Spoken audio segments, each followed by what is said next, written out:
Hey guys, it's me, Meteor. Today's episode of Canon or Cannot will be addressing a theory I've seen come up quite often.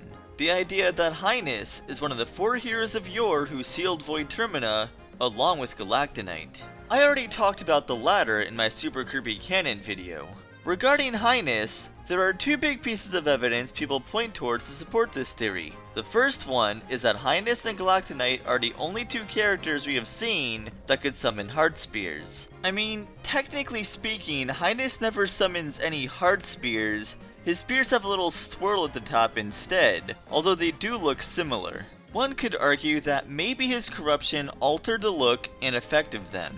Fair enough, let's take a look at some other evidence. The other event that people point to is in Guest Star, and here, Hyness summons a portal and upon his defeat, Galactonite is summoned. Canon events or not, he would have to know of his existence to summon him. While this may be true, that does not mean they worked together, let alone be heroes together. Parallel Nightmare, Nova, and Stardream summoned him too. Does that make them heroes? Considering Hyness talked about a galactic crisis in his rant, while unconfirmed, he could very well be the one who sealed Galactonite. Of course, Hyness was sealed at the edge of the galaxy in fear of his power. Just like Galactonite, it could be argued they were sealed around the same time by someone else, in different locations, for fear of their power together. However, there are several other issues this theory would arise. First off, as stated in Hyness' Ultimate Choice description, Hyness could not fully grasp how to break the seal,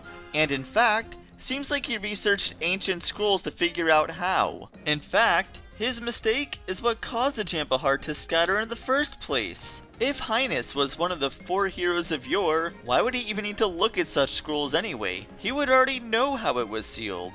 Furthermore, Hyness said they were masters of a matter most dark, sealed at the edge of the galaxy. Where was the altar for the Jampa Heart? At the edge of the galaxy, surrounded by Jambastion stations, like the one Hyness and the Mage Sisters used. It almost seems like they were sealed with Void Termina, as the entire thing is surrounded by a force field. Now, it's entirely possible they got the vessel from somewhere else, and Hyness is the one who created the force field so as not to interrupt their plans. Even still, considering how Hyness and the Mage Sisters wanted to resurrect it, they clearly thought very highly of Void Termina, even to the point where their outfits have insignias based on the Jampa Heart. The idea of any of them willingly sealing it away seems ridiculous. In any case, maybe I'm wrong, and the next Kirby game will in fact prove Hyness is one of the 4 heroes of Yore. But in my opinion, whether this can be canon, I'd say it cannot.